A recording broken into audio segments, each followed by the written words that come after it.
وإذا سمعوا ما أنزل إلى الرسول ترى أعينهم تفيض من الدمع مما عرفوا من الحق يقولون ربنا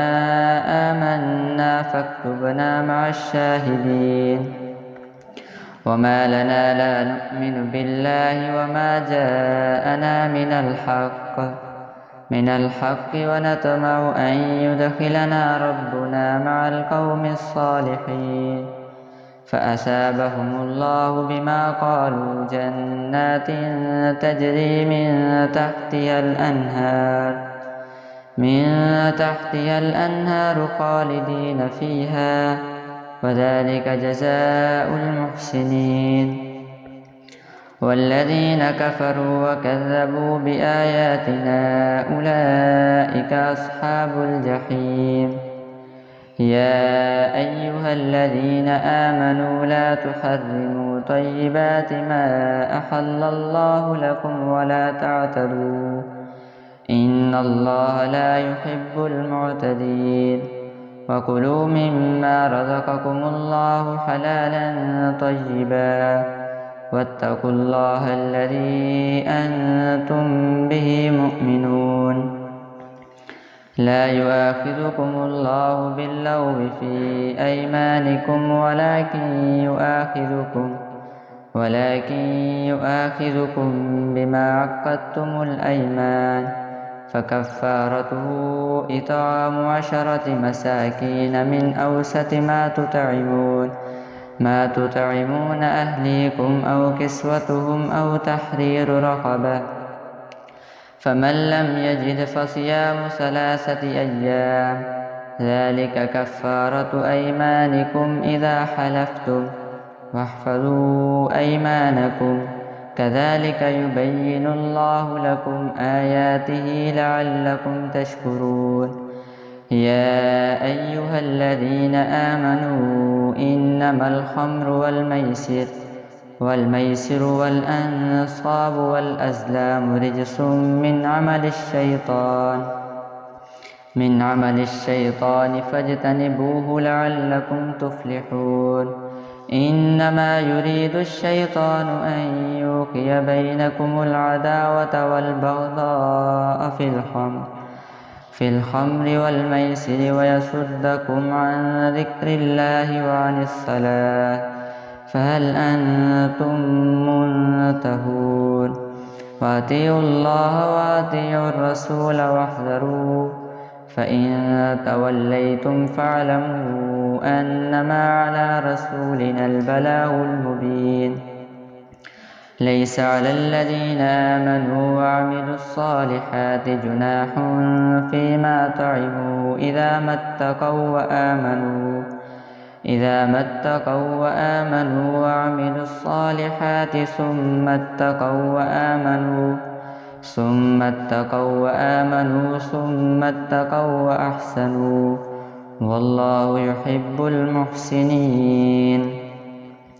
يا أيها الذين آمنوا ليبلونكم الله بشيء من الصيد تناله أيديكم ورماحكم ليعلم الله من يخافه بالغيب فمن اعتدى بعد ذلك فله عذاب أليم يا أيها الذين آمنوا لا تقتلوا الصيد وأنتم حرم ومن قتله منكم متعمدا فجزاء مثل ما قتل من النعم يحكم به ذوى عدل منكم هديا بالغ الكعبة أو كفارة طعام مساكين أو عدل ذلك صياما ليذوق وبال أمره عفى الله عما سلف ومن عاد فينتقم الله منه والله عزيز ذو انتقام أحل لكم صيد البحر وطعامه متاعا لكم وللسيارة وحرم عليكم صيد البر ما دمتم حرما واتقوا الله الذي إليه تحشرون جعل الله الكعبة البيت الحرام قياما للناس والشهر الحرام والهدي والقلائد ذلك لتعلموا أن الله يعلم ما في السماوات وما في الأرض وأن الله بكل شيء عليم اعلموا أن الله شديد العقاب وأن الله غفور رحيم ما على الرسول إلا البلاغ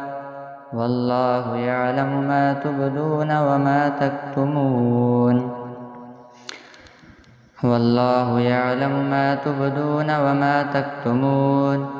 قل لا يستوي الخبيث والطيب ولو أعجبك كثرة الخبيث فاتقوا الله يا أولي الألباب لعلكم تفلحون يا أيها الذين آمنوا لا تسألوا عن أشياء إن تبد لكم تسؤكم وإن تسألوا عنها حين ينزل القرآن تبد لكم عفى الله عنها والله غفور حليم قد سألها قوم من قبلكم ثم أصبحوا بها كافرين ما جعل الله من بحيرة ولا سائبة ولا وسيلة ولا حام ولكن الذين كفروا يفترون على الله الكذب وأكثرهم لا يعقلون وإذا قيل لهم تعالوا إلى ما أنزل الله وإلى الرسول قالوا حسبنا ما وجدنا عليه آباءنا أولو كان آباؤهم لا يعلمون شيئا ولا يهتدون يا أيها الذين آمنوا عليكم أنفسكم لا يضركم من ضل إذا اهتديتم إلى الله مرجعكم جميعا فينبئكم بما كنتم تعملون يا أيها الذين آمنوا شهادة بينكم إذا حضر أحدكم الموت حين الوصية اثنان ذوى عدل منكم أو آخران من غيركم إن أنتم ضربتم في الأرض فأصابتكم مصيبة الموت تحبسونهما من بعد الصلاة فيقسمان بالله إن ارتبتم لا نشتري به ثمنا ولو كان ذا قربى ولا نكتم شهادة الله إنا إذا لمن الآثمين فإن عثر على أنهما استحقا إثما فآخران يقومان مقامهما من الذين استحق عليهم الأوليان فيقسمان بالله لشهادتنا أحق من شهادتهما وما اعتدينا إنا إذا لمن الظالمين ذلك أدنى أن يأتوا بالشهادة على وجهها أو يخافوا أن ترد أيمان بعد أيمانهم واتقوا الله واسمعوا والله لا يهدي القوم الفاسقين يوم يجمع الله الرسل فيقول ماذا أجبتم قالوا لا علم لنا إنك أنت علام الغيوب إذ قال الله يا عيسى ابن مريم اذكر نعمتي عليك وعلى والدتك إذ أيدتك بروح القدس تكلم الناس في المهد وكهلا إذ قال الله يا عيسى ابن مريم اذكر نعمتي عليك وعلى والدتك إذ أيدتك بروح القدس تكلم الناس في المهد وكهلا وإذ علمتك الكتاب والحكمة والتوراة والإنجيل وإذ تخلق من الطين كهيئة الطير بإذني فتنفخ فيها فتكون طيرا بإذني وتبرئ الأكمه والأبرص بإذني وإذ تخرج الموتى بإذني وإذ كففت بني إسرائيل عنك إذ جئتهم بالبينات فقال الذين كفروا منهم إن هذا إلا سحر مبين وإذ أوحيت إلى الحواريين أن آمنوا بي وبرسولي قالوا آمنا واشهد بأننا مسلمون إذ قال الحواريون يا عيسى ابن مريم هل يستطيع ربك أن ينزل علينا إذ قال الله يا عيسى ابن مريم إذ قال الحواريون يا عيسى ابن مريم اذكر نعمتي عليك وعلى والدتك إذ قال الحواريون يا عيسى ابن مريم هل يستطيع ربك أن ينزل علينا مائدة من السماء قال اتقوا الله إن كنتم مؤمنين قالوا نريد أن نأكل منها وتطمئن قلوبنا ونعلم أن قد صدقتنا ونكون عليها من الشاهدين قال عيسى ابن مريم اللهم ربنا أنزل علينا مائدة من السماء تكون لنا عيدا لأولنا وآخرنا وآية منك وارزقنا وأنت خير الرازقين قال الله إني منزلها عليكم فمن يكفر بعد منكم فإني أعذبه عذابا لا أعذبه أحدا من العالمين وإذ قال الله يا عيسى ابن مريم أأنت قلت للناس اتخذوني وأمي إلهين من دون الله قال سبحانك ما يكون لي أن أقول ما ليس لي بحق إن كنت قلته فقد علمته تعلم ما في نفسي ولا أعلم ما في نفسك إنك أنت علام الغيوب ما قلت لهم إلا ما أمرتني به أن اعبدوا الله ربي وربكم وكنت عليهم شهيدا ما دمت فيهم فلما توفيتني كنت أنت الرقيب عليهم وأنت على كل شيء شهيد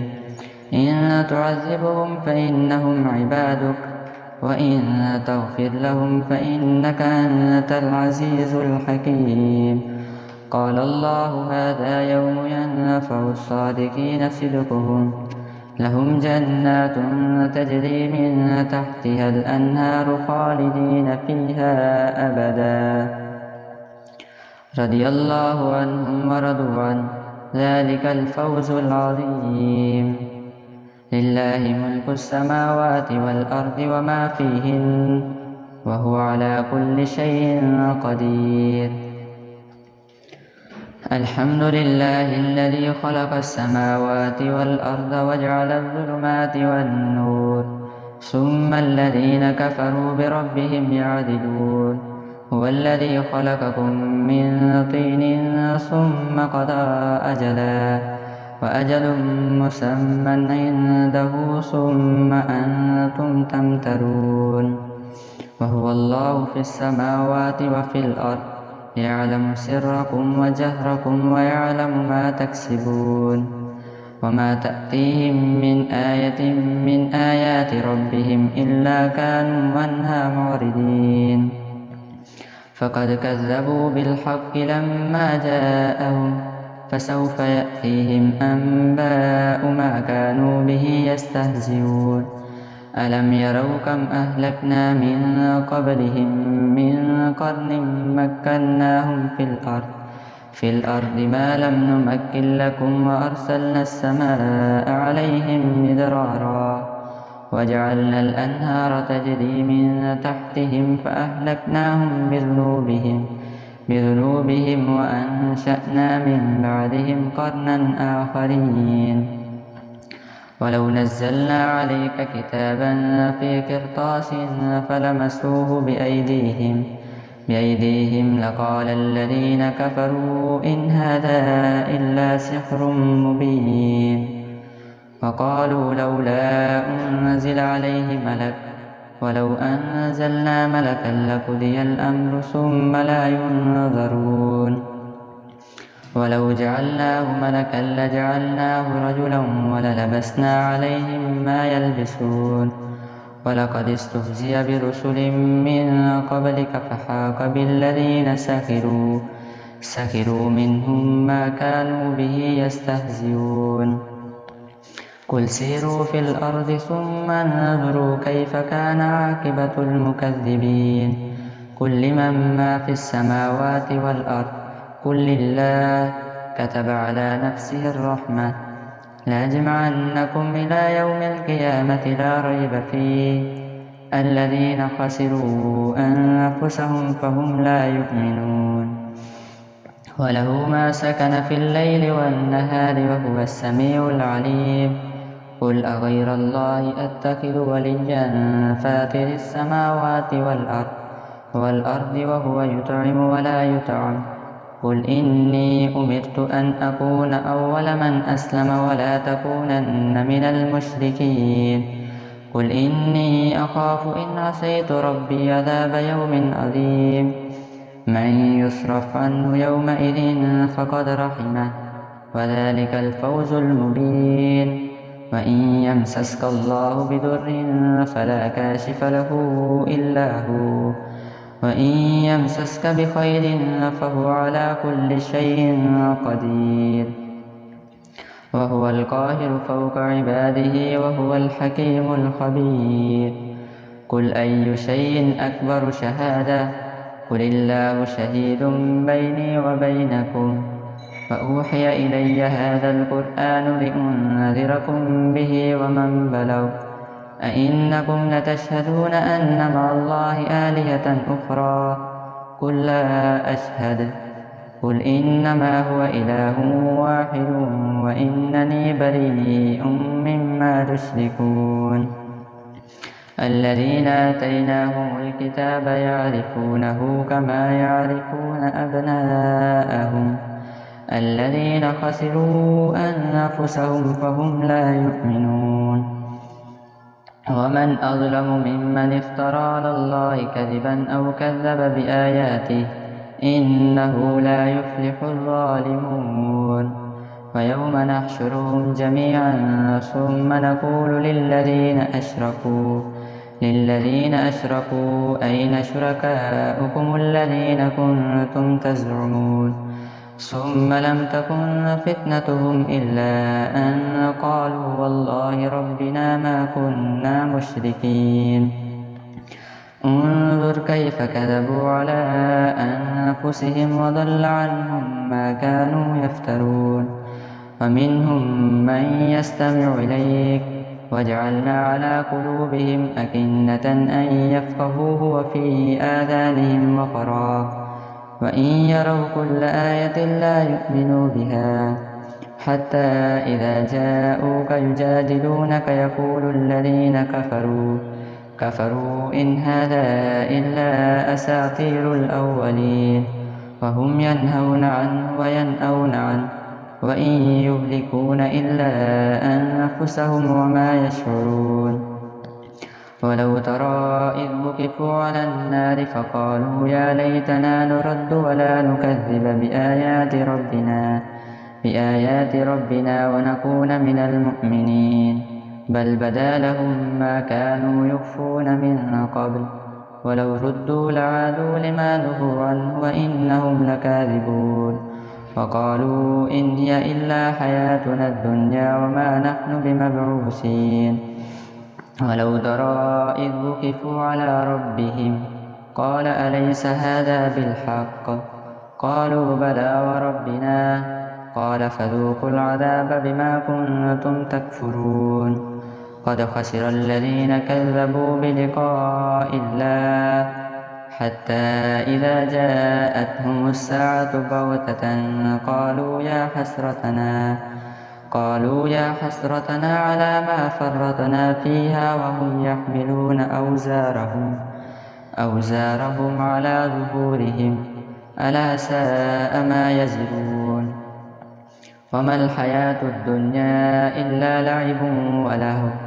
وللدار الآخرة خير للذين يتقون أفلا تعقلون قد نعلم إنه ليحزنك الذي يقولون فإنهم لا يكذبونك ولكن الظالمين بآيات الله يجحدون ولقد كذبت رسل من قبلك فصبروا على ما كذبوا وأوذوا حتى أتاهم نصرنا ولا مبدل لكلمات الله ولقد جاءك من نبأ المرسلين وإن كان كبر عليك إعراضهم فإن استطعت أن تبتغي نفقا في الأرض أو سلما في السماء فتأتيهم بآية ولو شاء الله لجمعهم على الهدى فلا تكونن من الجاهلين إنما يستجيب الذين يسمعون والموتى يبعثهم الله ثم إليه يرجعون وقالوا لولا نزل عليه آية من ربه قل إن الله قادر على أن ينزل آية ولكن أكثرهم لا يعلمون وما من دابة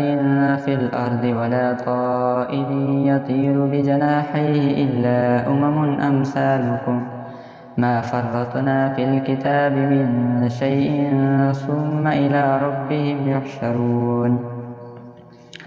والذين كذبوا بآياتنا صم وبكم في الظلمات من يشاء الله يضلل ومن يشاء يجعله على صراط مستقيم قل أرأيتكم إن أتاكم عذاب الله أو أتتكم الساعة وغير الله تدعون إن كنتم صادقين بل إياه تدعون فيكشف ما تدعون إليه إن شاء وتنسون ما تشركون